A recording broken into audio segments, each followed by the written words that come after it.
thank you all for coming today and for making this a part of your Friday juniors right before the weekend. I'm going to dive right in. There's a very short video I'm going to show first, and we'll get to it.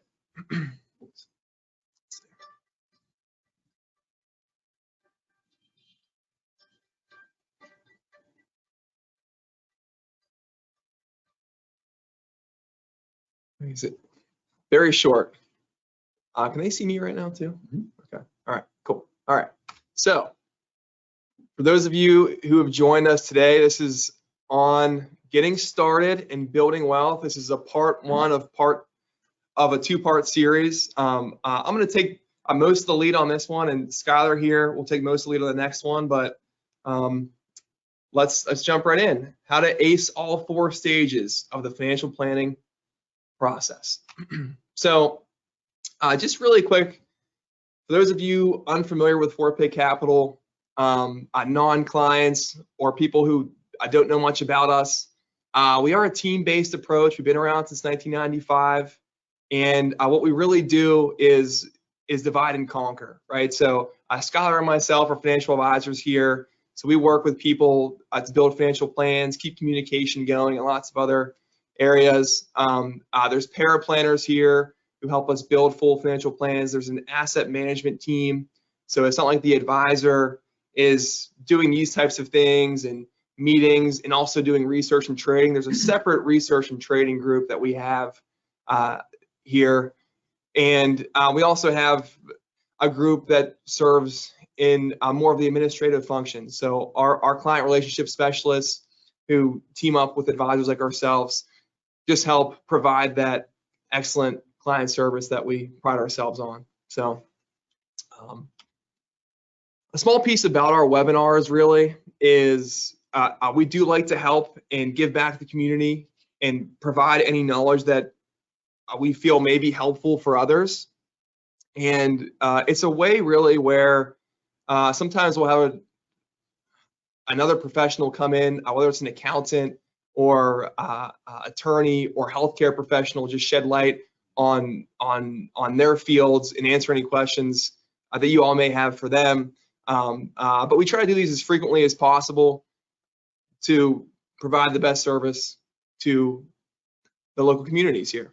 Yeah, we like to educate our existing clients as well as the community, and we always tell folks that we're fortunate enough to talk with, don't do anything with your finances without talking to us. So we like to give you enough ammunition to be knowledgeable, but that's what we're here for, to be their life advisors for anything that comes up. Definitely. A little bit about myself. I have been serving as a financial advisor for about 5 years now. And my origins were actually with a different company. And I started building my clientele by going door to door. So I may have met some of you at your doors if you're local. But that's really how I got my roots as a financial advisor. And I found this career in college, actually. I was going to be a mechanical engineer, and my first 2 years, I was going through it. I was doing pretty well, but I didn't really have a passion for it. So I went to this presentation, and someone talked about a day in the life of a financial advisor. I thought, wow, that's really cool. And the more I thought about it, it really aligned with what was important to me. So I didn't come from much money, really. I wasn't poor by any means, but we weren't really wealthy, and money was a topic at our table oftentimes. And I thought back to it'd be really great to provide and help others maximize their personal but also financial well-being throughout. So that's sort of how I found my way here. I'm a Pittsburgh guy through and through. I've lived here most of my life, and I'm from the South Hills. So, and Skylar, you want to dive into yours? Yeah, absolutely. So, Cory, I'm glad you asked me to walk down the hall to do this with you here today. So it'll be a lot of fun to do both parts this week and next week. So make sure you tune in.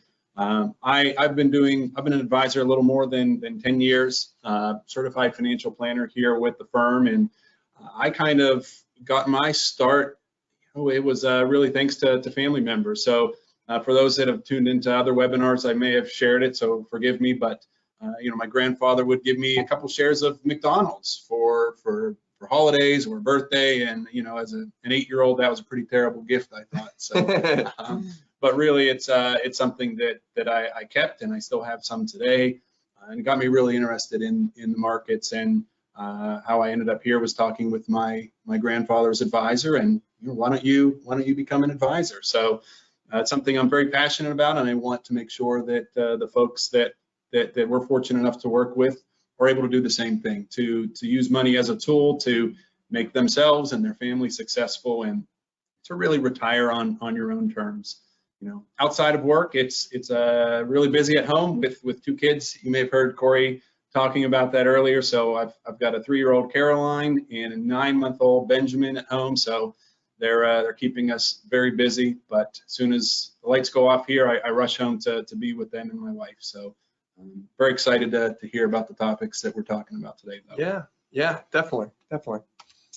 Just some quick housekeeping items for you all tuned in here. So how to interact, whether you're on a device or on your computer. If you're on a device like your phone, there's a questions and handouts area where you can type in questions, and we're going to try to answer them throughout the presentation, but at the end we will have a Q&A to hit those.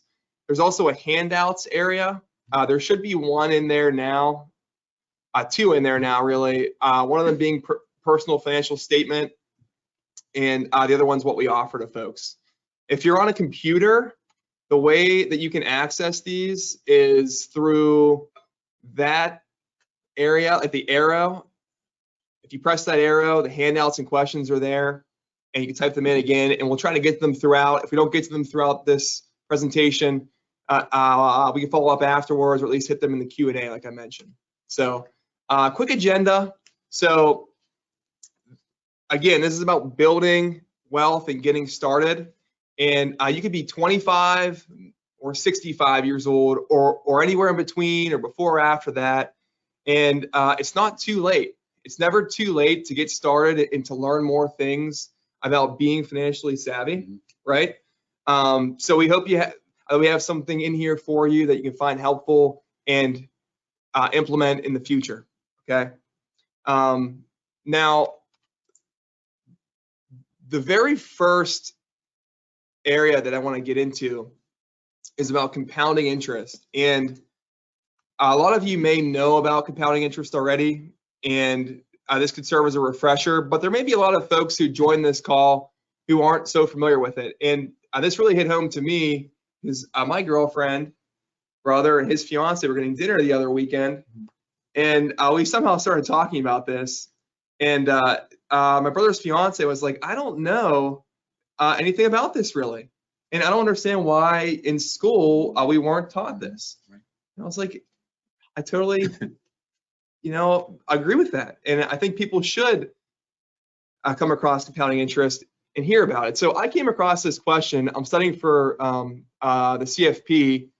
And one of these questions, there were some options here, but I want to see what you all think. So what would make you more money if you saved $10,000 a year from 35 years old to 45 years old, and then you let it go and let it grow until 65? Or what if you saved $10,000 from 45 to 65 years old, so 10 more years of $10,000 a year? What would produce more money? Okay, so at a 7% rate of return, the first option where you're saving $100,000 less would result in over $100,000 more in your pocket at the end. And the whole reason being is there's 10 more years to invest and for your money to grow. So time is your friend, and the power of time on your side and starting early, or thinking, hey, should I save 1% more into my 401k, or should I save 1% more into this per year? The answer is yes, because it will go a long way for you. Absolutely. You hit it right on the head that time is your side. A lot of folks that we talk with are early on in their careers, and they say, well, I'll just wait until I get another raise, or I'll just wait a little bit more. But starting small, starting early is really powerful. But you also said something that I like too, that it's never too late. Yeah. And that reminds me of someone that we work with, and she came to us and she was over 50 years old and wanted to retire in 10 years and never really started the plan. So we developed a plan to make sure that she's going to retire when she wants. So it's easier if you talk to us when you're 30, but we can make it happen, if you're willing to make some sacrifices. So no matter when it is, wherever you are in your life cycle, it's always a good time to start. Definitely. It's never too late. Yep. Never too late. Better late than never.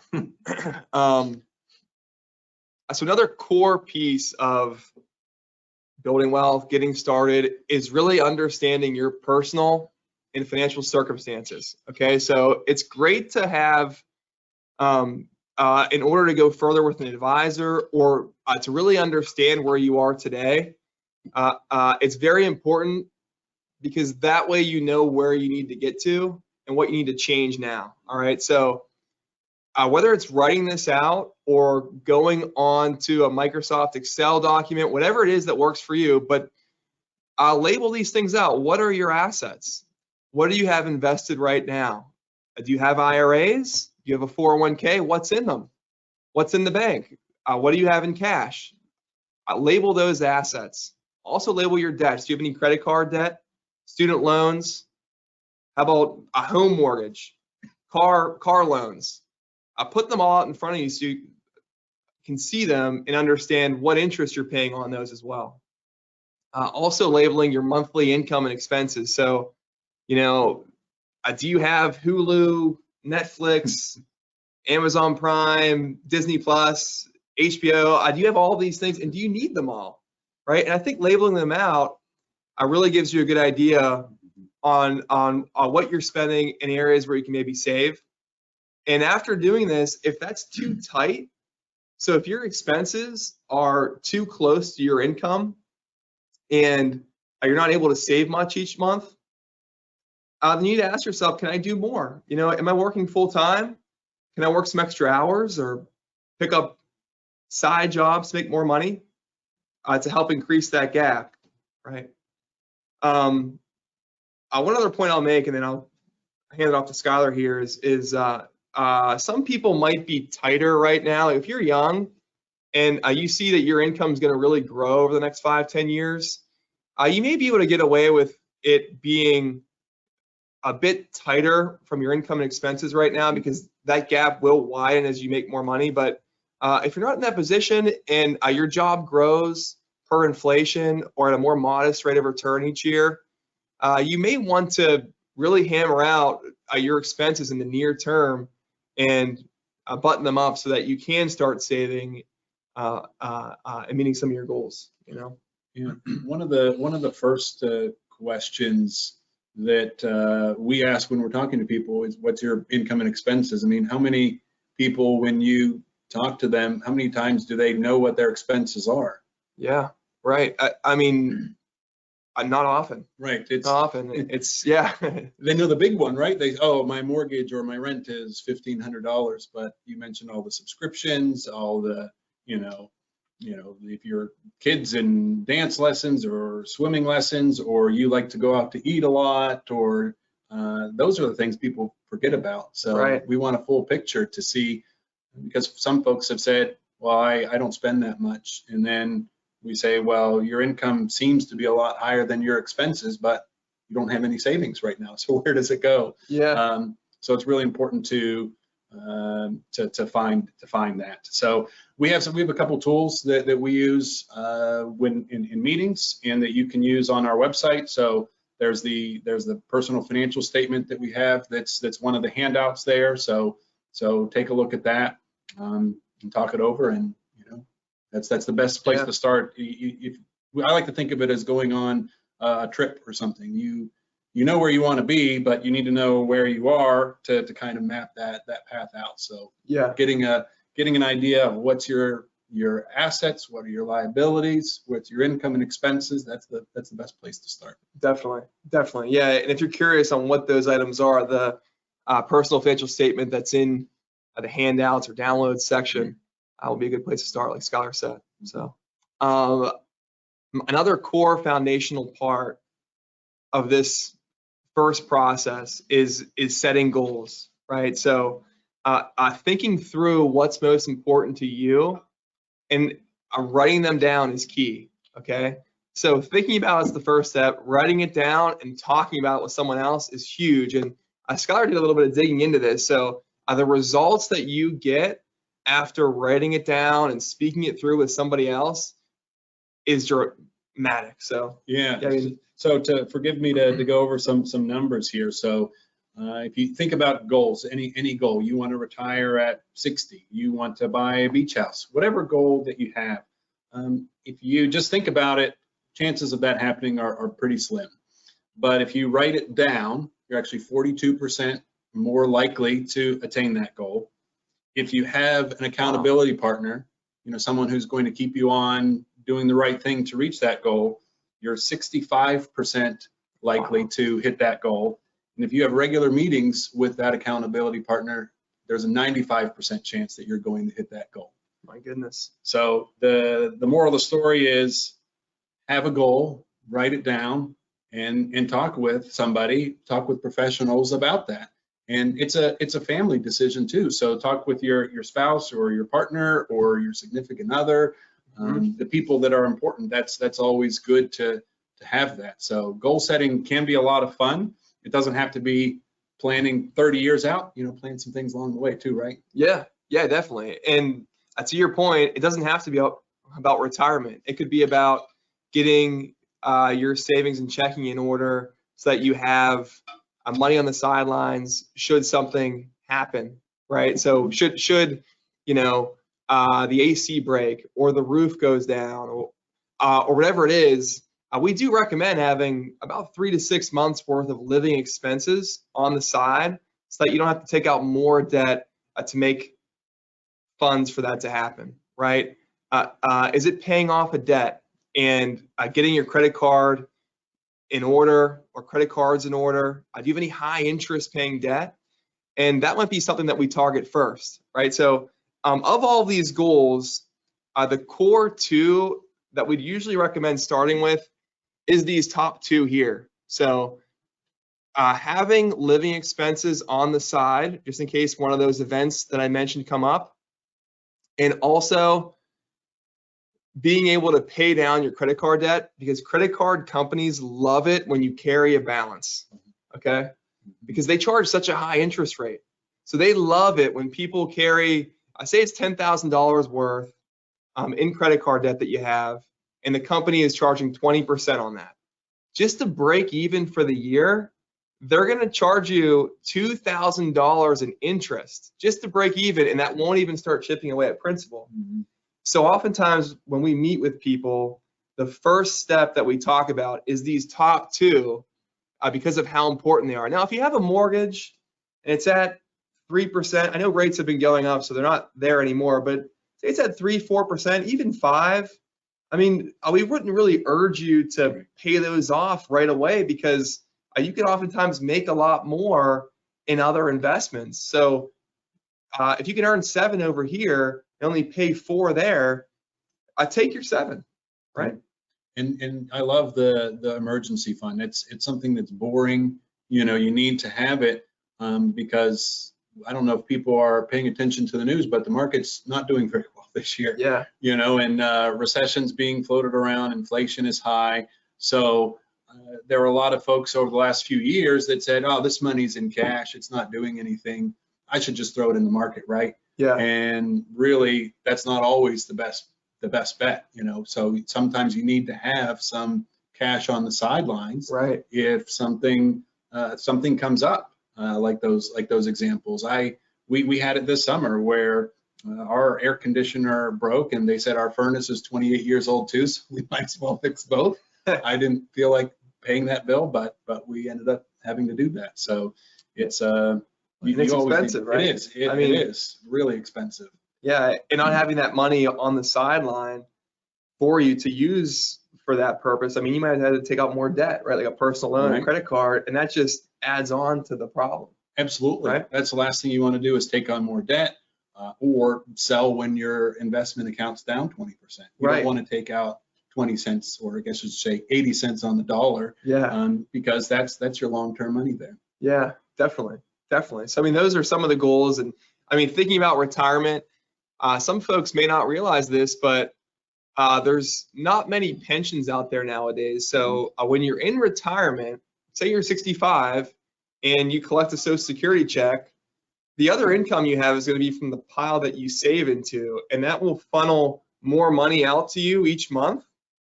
So you're building your own pension right now, right? But thinking about retirement, what do you want it to look like? Do you want it to live off of a similar amount of money now, or do you want to spend more later? Do you not need as much later because you won't be moving around as much? Thinking through that and writing it down really helps. What if it's education savings for your kids, or buying a house, buying a car? These are things that we talk to our clients about and help them build a plan to start striving towards these goals.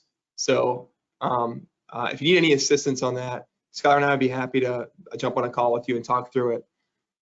Yeah, and really, I think we talked about it a little bit earlier about how it's a joint decision, Right. whether you're married or not married, or you're betrothed, or whatever situation it is. You want to make sure you're both on the same page. And the last thing you would want is to not just kind of sweep it under the rug and then find that this other person has a huge credit card bill, or Right. somebody wants to retire at 50 and the other person's thinking, I'm retiring at 65. So Yeah.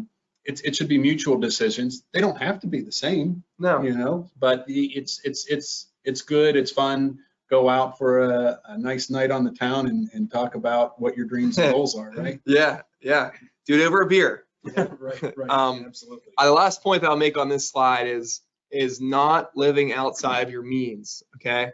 And what I mean by that is your neighbor gets a new car, your best friend gets a new car. Now you feel like I have to get a new car. You don't have to do that. And it's really amazing. Skylar and I have seen this time and time again. Let's just put two random numbers up here. Okay. So say someone's making $70,000 a year. We've seen a $70,000 income earner versus a $200,000 income earner. And you would think that the $200,000 income earner would have saved way more money over time. But so oftentimes we find that the lower income earner, who isn't worried about buying the new car or buying the next best house, or the new iPhone 14 came out, I have to buy that. And they have more money than the $200,000 earner because that person's so focused on buying all these material items. So you don't have to be making $250,000 a year to have over $1 million, even $2 million in retirement if you structure it the right way. So yeah, I mean, don't feel like you have to keep up with others around you, because things aren't always what they seem to be. Absolutely. Right. Yep. And we've seen it too with education planning. Some folks want to pay for education at the expense of their own savings for themselves. Right. So I guess the point is to make sure you have those goals, and the earlier you plan those goals and write them down and discuss, the easier it is to attain that. Yeah, definitely. Another key foundational must-know item that I felt like we had to talk about today was about employer retirement plans. So a lot of you on the call probably have 401k plans, or probably have 403bs, 457 plans, whatever it is.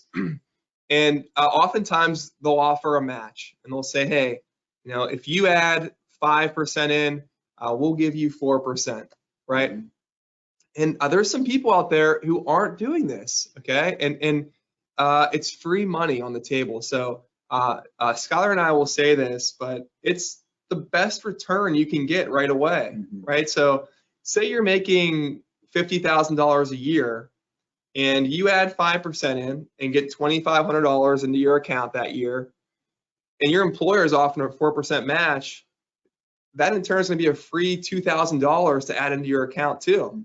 So just right there, you made $2,000. Absolutely. So, taking advantage of that match is huge, and it's free money on the table, and we'd really encourage you to at least add that in. Now, yeah. And the one thing I love about that is it's before it even hits your bank account. So Right. it's, if you factor it in, It's not even as if you need to make a conscious effort to transfer money to a different account, because before it hits your own bank account, it's gone, and it's in a good spot. You're paying yourself first rather than, paying someone else, right? Yeah, definitely.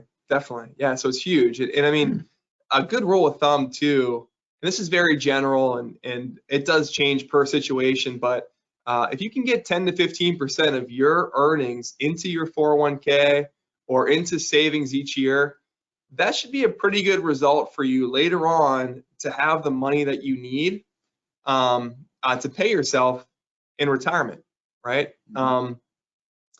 Oftentimes we're asked about pre-tax or traditional IRAs, 401ks versus Roth IRAs or 401ks or 403bs. And not to dive too far into the weeds on this, because you can go far on this topic, but pre-tax is really money that's going from your paycheck right to your retirement account without you paying taxes on it. And later on down the road, say you're in your 60s and you go to pull that money out, you're going to be taxed on it then. Roth is the complete opposite. You're paying that tax from your paycheck now, and then it's growing tax-free so that later on when you go to pull it out, none of it's taxable, right? Now, what we usually like to see is people with both of these in retirement because it gives you more options.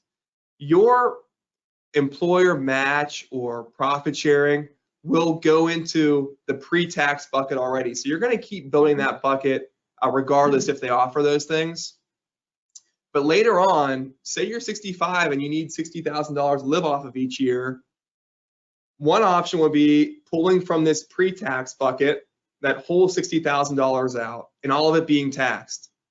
But what if tax brackets change at $50,000, right?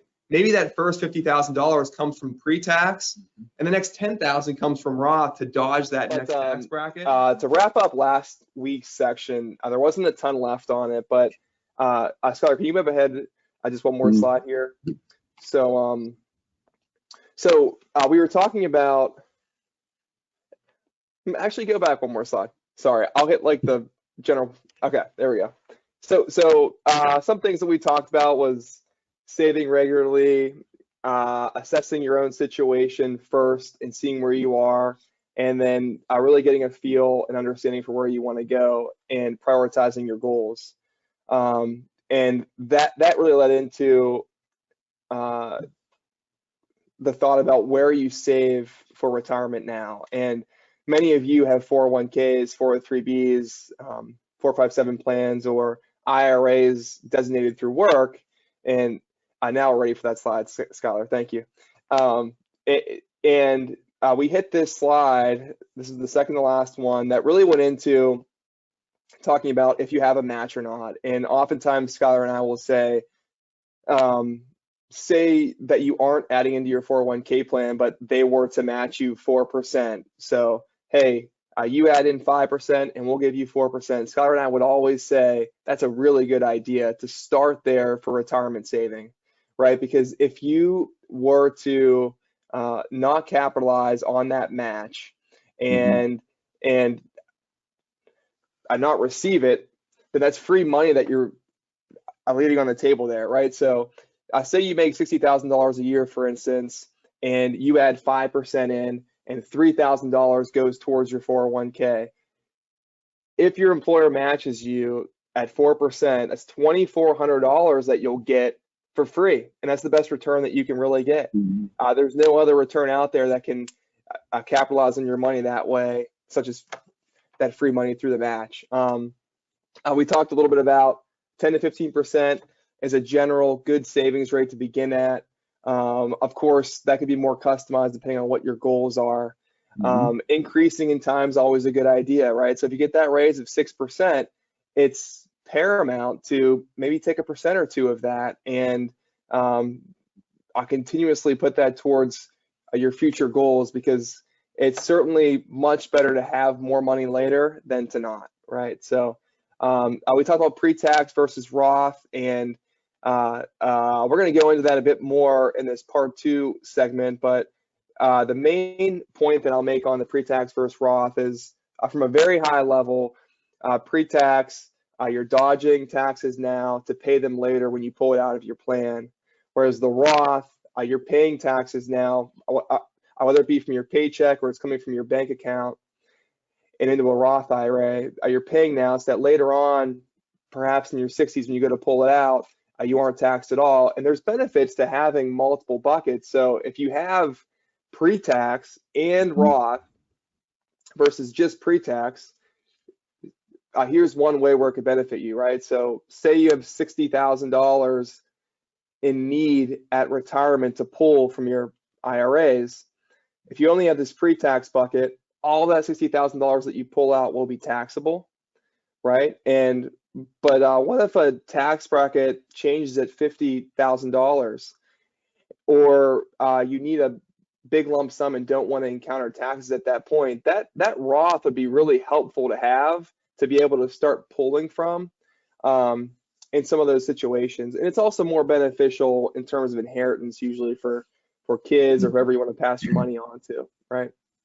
Scott, any more thoughts to add on that pre-tax versus Roth bit? No, you're right, and those are some things that it's a decision to make early on in your career and throughout, and even in retirement. And as Cory, you alluded to, those are a couple of strategies that we'll talk through now that we're on the on the back end, for another webinar. So it's something where it's your employer contribution is always going to go in pre-tax, no matter what. So you're right. Everyone has heard you don't want all of your eggs in one basket. So same thing with stocks and investments, taxes the same way. So if you have a little bit of tax diversification, it'll help you out now and in the future. Definitely. Yeah. And then we also hit on the investment options in these plans, right? So taking a look at when you're going to retire, if it's more than 5 years out or more than 5 years out for when you're going to utilize that money, we would lean towards being aggressive. There's no need in your 30s and 40s to really own bonds. They're only going to be an anchor on your portfolio, even in part of your 50s, depending on when you're going to use that money.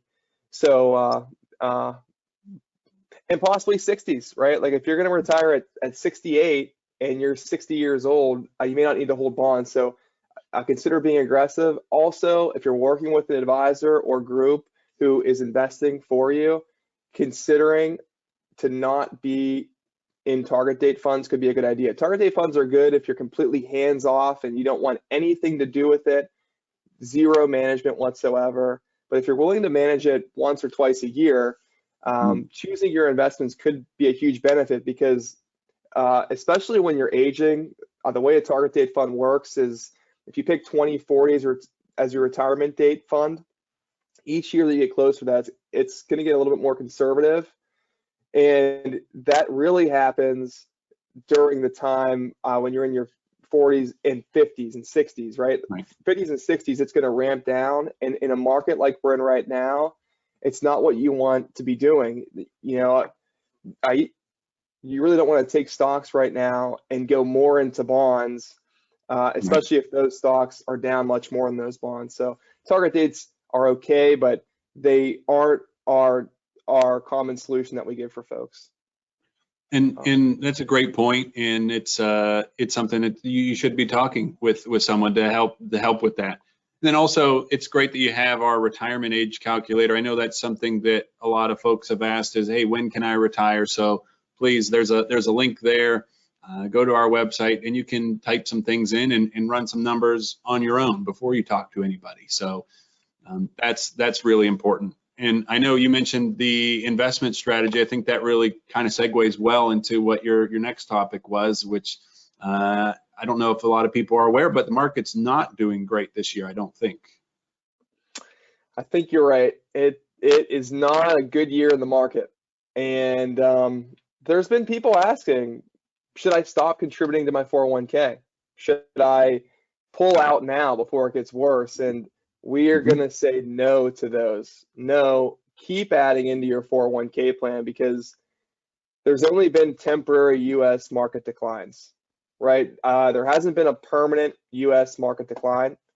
And while the market's lower, it poses an opportunity to buy more as it's lower. So being aggressive right now, purchasing more and taking advantage of this temporary dip. Now, I'm not going to say that this will all be better in a few months or this will all be better in a half a year, but we do believe that 1 to 2 years out from here, things should get a lot better from where we are today. A lot of the market froth is now gone. Companies are now valued at much more appropriate values than they were back in January of this year. So continuing to invest and remain aggressive if you were before, now is not the time to pivot unless you really, really need access to your funds. You have to do what you have to do, but continue it. And if anything, increase those contributions and increase what you're doing there. Absolutely. So I definitely agree. There's no secret sauce. So when we get to the meat of part 2, there's some interesting numbers with that as well. So the moral is hopefully you had a plan going into this market downturn. You don't want to, you can certainly create a plan at any point in time, but if you were prepared going into this, it didn't mean that it was any less painful, but it was somewhat expected. So have a plan and review that plan regularly, which of course we'll continue to talk about. So I know we wanted to kind of wrap up part 1 with a couple questions. Cory, I think we have maybe time for 2 questions here before we move on to the second part. So what are maybe 1 or 2 of the top questions that came in on that section? Yeah, one of them was about the advantage and disadvantage of leaving my 401k with my employer when I retire. Okay, so that one Skylar and I can hit on a bit. So one advantage could be the fees involved. I mean, from a huge retirement plan, maybe you're being charged a little bit less, and maybe you have a great investment lineup there. But some of the disadvantages of leaving it in the 401k could be involved with taking distributions, right? So if you're wanting that regular monthly distribution and then you want to make a change to it, it may be hard to access that provider and do that easily and do it without a fee really each time. In terms of active management, they may not have the resources or abilities to manage your funds. So you may be inclined or you may need to continue managing it or keep it in that target date fund or keep it in other investments, which may not work to your advantage. So, but Skylar, what other things would you mention for advantages, disadvantages of that? I think one thing that times have changed where it used to be some folks would work for the same company for 30 or 40 years and retire from the place where you got your first job. Now we're seeing people with 7, 8, 9 jobs. So people jump around a lot, and whether you decide to consolidate it in your current work plan or you consolidate it to an IRA, I think we feel strongly it should be consolidated at some level, because who wants to manage that many different accounts? And you could forget about it. There's always stories about folks who maybe forgot about an account somewhere else, and it's better than finding a dollar bill in your couch cushion, but it's kind of similar to that. So like you said, look at fees, look at the investment options. Can you do it? Can you manage it on your own? If all of those things are important, then maybe keeping it where it is the best bet. If you need some help, and if you're doing some other things as well on top of that and need some more complex planning, then it's at least worth talking to somebody, I believe. Sure, definitely. Another one that we got was about someone asked how to maximize retirement savings. Should I pay penalty to roll over my IRA into a Roth IRA? And that touches on a Roth conversion, really. Now, a Roth conversion, you won't pay a penalty on it, but you will pay taxes on the investments that are in the traditional IRA when they're moving to the Roth. And now actually does pose a pretty good opportunity to do so. With the market being down, if your IRA, for instance, was at $100,000 and now it's at $75,000, and you were to shift that over to your Roth and pay the taxes now, when that does grow and come back again, you'll have more in after-tax dollars, which will be nice. So you'll be paying taxes on less of it, but it really is a case-by-case basis, right? Because Some of you might be, well, all of you are likely in different tax brackets.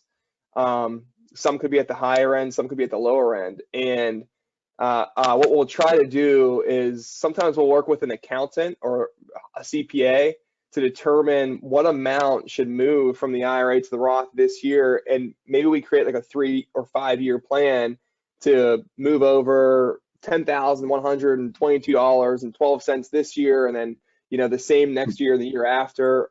So it depends, but I mean, that is something that we're looking at here, and it's something that you can take advantage of now by transitioning some of those dollars over. I wouldn't just go and do it blindly though, because it could impact more things than you may realize.